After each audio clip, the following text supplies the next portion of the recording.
Oh, it's so freaking cold where I live. Oh, maybe I can warm up with the movie. What's showing? It's okay. Oh, come on!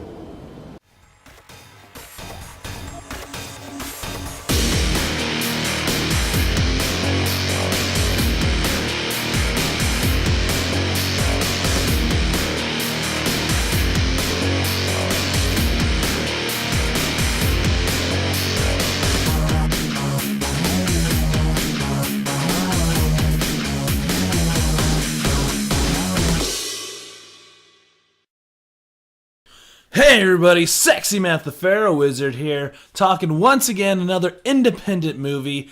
This time, we're talking about the movie that was filmed in the barren wastelands of Iceland for 16 days and where the lead actor called it one of the worst experiences of his life, Arctic. What I like, what I dislike, let's get into it. So Arctic is brought to us by first-time director Joe Penna, and yeah, this is his first feature-length movie. So the plot of Arctic is a man's plane crashed in the Arctic, and it's his fight to survive, and he comes across one other person that he has to help survive, and it's his trial and tribulations of trying to survive in the Arctic and everything that he can come across.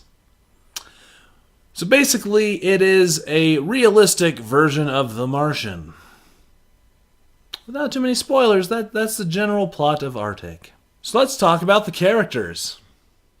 Well, character. There's really only one actor in this movie. And that, of course, is the one, the only, Mads Mikkelsen. Or you might remember him as Galen Erso.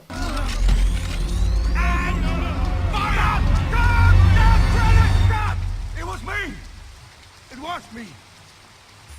Or Caecilius.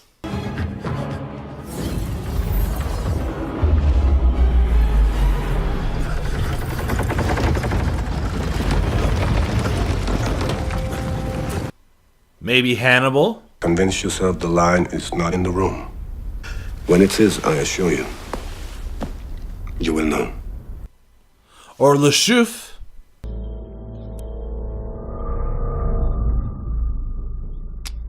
I'm all in.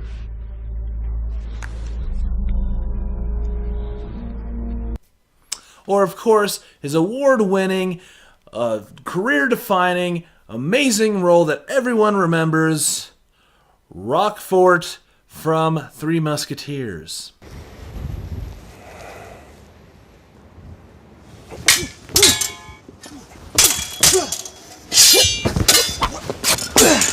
Oh, you thought that was going to be easy, didn't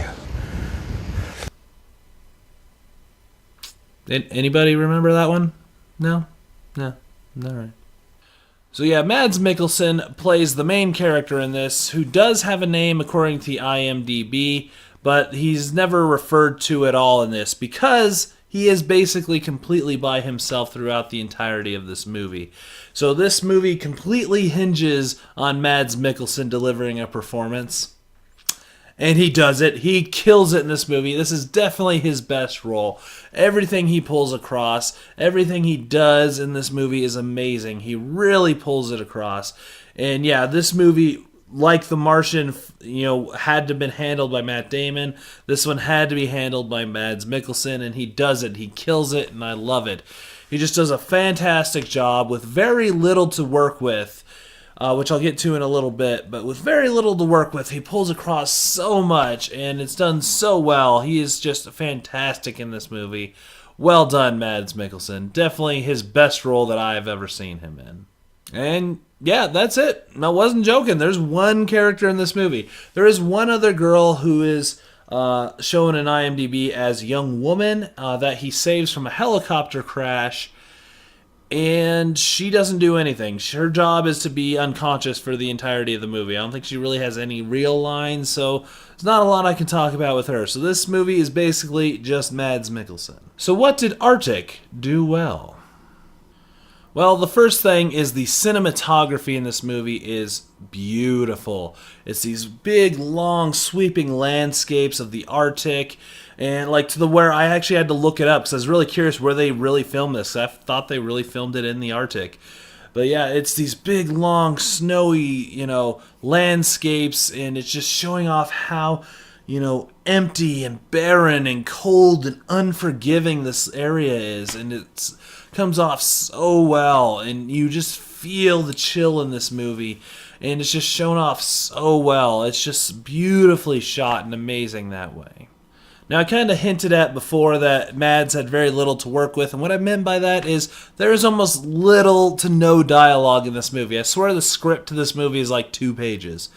In The Martian, that I kind of relate this one to, Matt Damon's talking to a camera and recording his thoughts and everything that way. In this one, he has no camera. He's not talking. But it's awesome. They do such a good job because it has to rely on what he's pulling forth through body language and his emotions, and he doesn't talk a whole lot because they kept it very realistic. You wouldn't just be talking out loud to talk out loud in that sort of situation, although there was times he would speak as you would sometimes if you're just kind of yelling and kind of being yourself, but you wouldn't just be chatting along and doing whatever, and there wasn't any like cheesy moments where he had to like give his life story to the unconscious girl or whatever. It was very realistic and very down to earth and very sparse. So when any words were spoken, they were very effective and really held to the movie. And again, this wouldn't have worked without Mads just killing it, because there's barely any dialogue in this whatsoever. It's just about the emotion and his actions and things of that. So it's very cool. Which leads into another thing I liked about this is there's a lot of mystery to this movie. We're dropped into this where after his plane crash, and it seems like 3 or 4 days, maybe even longer, of him trying to survive in the Arctic and kind of using his wits and everything to go at. So we don't see, what he's missing, what he's fighting for. We just know he's, in a survival situation and where he's going from there. So it leaves a lot of mystery, and I like that. So you can kind of fill in your own headcanon yourself, but it's just left to this one particular moment, and I thought that was really cool. I liked the mystery to that. Not everything had to be spelled out completely, and I like that a lot. And not a lot of people might know this about me, but I was a Boy Scout, and I gotta say, these are some actual realistic survival techniques he uses. Things like snow caves, melting snow for water, the way he was ice fishing, kind of the way he was using fires and caves and everything was very realistic survival techniques. Like, this could be shown like after a survival weekend to show you how these things that you just learned can be used. And I thought that was really cool. I like to see that.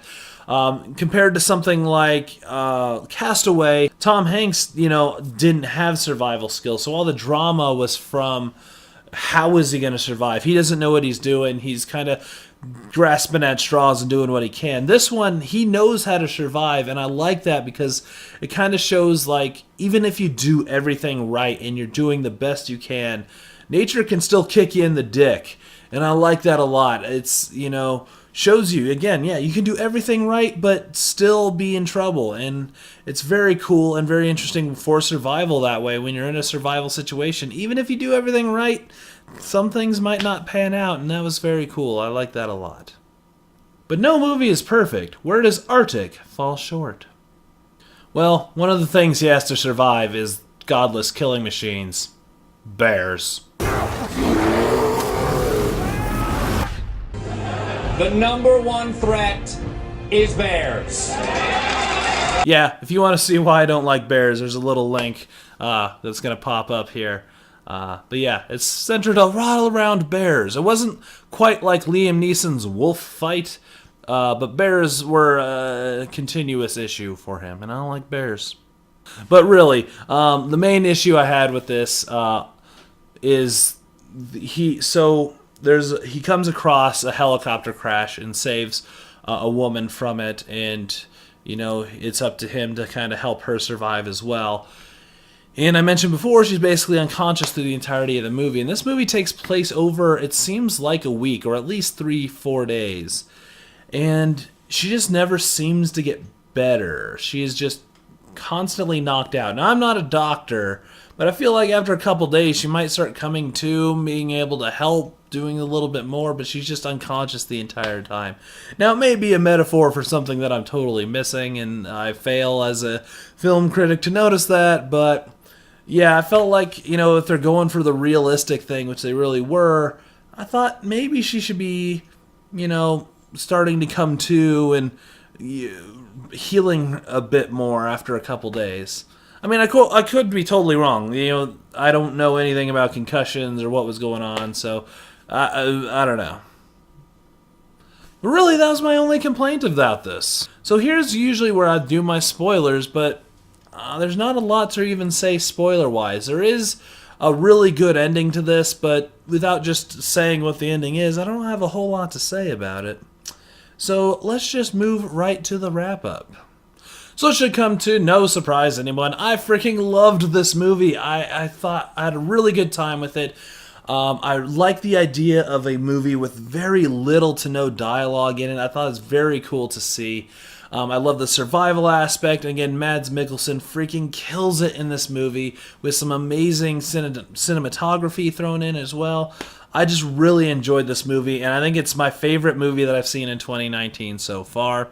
So I gotta say, my final rating on this is see it in theaters, especially if you want to see some amazing Arctic landscapes on the big screen. I think that was really cool to see. Although it was a little hard to find this near me. Only one theater was showing it. So it may be hard for you to find, but definitely check this out. Mads Mikkelsen is amazing in it, and I very much love it. So, Juicy Arctic, let me know what you thought in the comments below. Are you a Mads Mikkelsen fan? Also, let me know. Give me a thumbs up if you like not freezing in the Arctic, because I prefer to be warm myself. And share this video with anyone who doesn't like Mads Mikkelsen, because they are wrong. Now, I'm Sexy Matt the Pharaoh Wizard. Until next time, hold on to your hold slots.